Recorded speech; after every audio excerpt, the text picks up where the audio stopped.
So I think machines respond to the operator, and the operator has to respond to the machine. There's a dialogue. What we're looking at with dissections relates to this mythic figure of Descartes' clown.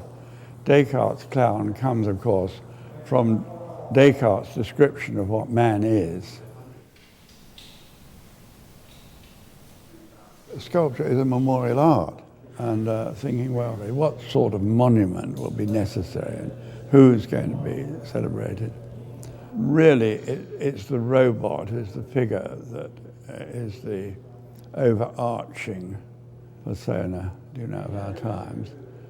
And so that's where it started. I thought, well, one should make a great tomb for the robot. Not only that, it's the last robot. It comes from Hamlet, and Hamlet asks the sexton. He says to the first clown, "Whose grave is that, sir?" And the clown answers, "Mine, sir." I mean, my contention about technology, goes back to Vitruvius and before. I mean, in the 10 books of architecture, he's describing machinery as a part of architecture, as part of the theatrical aspect of architecture. And really, the Vitruvian machine is a poetic device. Object of the exercise is not to attempt some kind of literal truth, but to indicate the nature of meaning or understanding.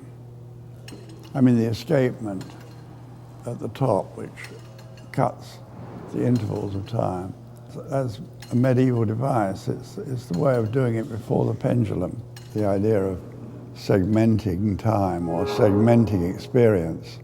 I've got the greatest love of our species, but I've got no confidence that it behaves in a way that's going to be different from the lemmings. I think we're fairly near the edge of the cliff, actually. But then that's because I'm an old man and I'm near the edge of the cliff. I think that if the species is going to survive, it's not going to survive by producing new technologies to cure the ills of the previous technology. I'm certainly interested in making things that are intriguing, so someone who doesn't know anything about anything comes in and things are happening. I hope that it might allow people's imaginations to work in directions that they hadn't anticipated.